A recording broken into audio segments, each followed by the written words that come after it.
La dernière étape de Tirreno Adriatico autour de San Benedetto del Tronto, une ville qui a d'habitude accueilli un contre-la-montre individuel, mais aujourd'hui ce sera bien une étape en ligne. Regardez le profil, une première partie assez vallonnée avant de revenir sur la ville de San Benedetto del Tronto par un circuit final tout plat où les sprinteurs pourront s'exprimer. On pense forcément à Tim Merlier, déjà vainqueur, à Arnaud Démare, deuxième derrière Caleb Ewan, l'Australien étant absent. Ça peut ouvrir des portes, il y aura également d'autres coureurs comme Caden Groves ou comme le jeune néerlandais Olaf Koy qui pourrait prétendre à la victoire. Les maillots distinctifs sur la ligne de départ avec Vingegaard, le maillot aussi qui l'amène des points, le maillot vert de Quinn Simmons, leader du classement de la montagne. Thymen Arensman en blanc par procuration, car c'est bien Pogacar qui est leader du classement général et des jeunes. 3 hommes en tête, Boiro pour Astana, Tonelli pour la Bardiani et Jorge Arcas pour la Movistar. Les 3 hommes à 101 km qui n'ont que 3 minutes d'avance sur le peloton. Les formations de sprinteurs qui contrôlent et qui veulent passer une journée assez tranquille. Derrière, les 3 hommes de tête.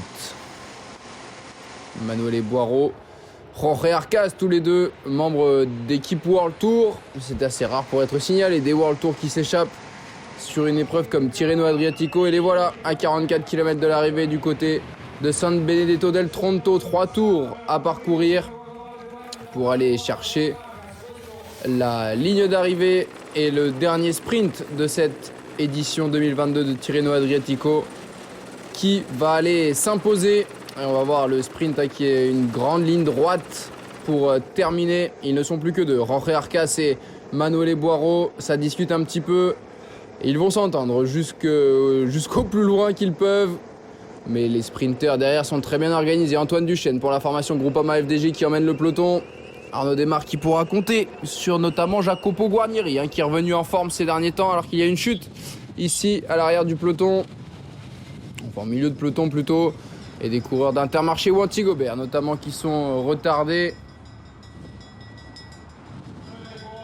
Mais plus de peur que de mal. Ça va pouvoir repartir. Il y avait là Van der Horn, Byström et Robert Stannard pour Alpecin Phoenix.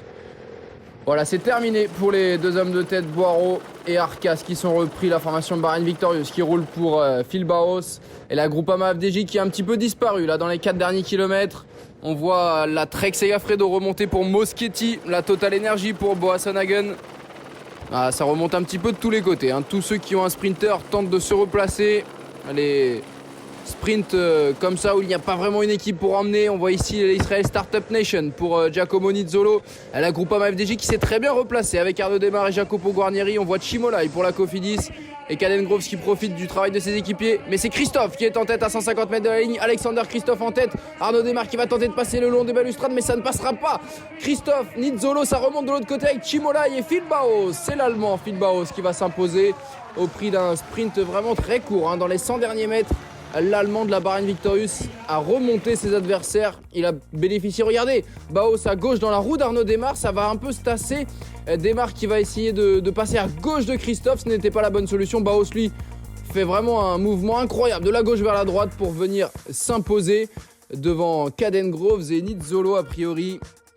On va découvrir le classement de l'étape avec Nizzolo qui prend la 2e place devant Caden Groves et Davide Chimolai. Alberto Dainese est 5e, 2 Norvégiens ensuite, Christophe et Boasson Hagen.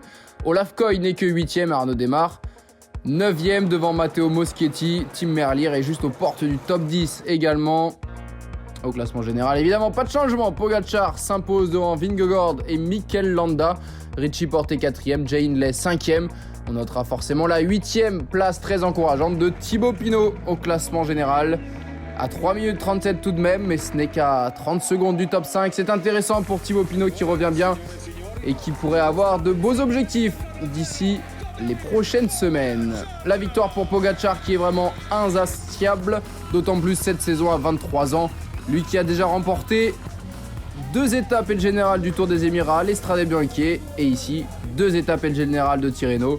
Sa prochaine course, ce sera Milan-San Remo samedi prochain sur les antennes d'Eurosport et JCN. Va-t-il pouvoir s'imposer?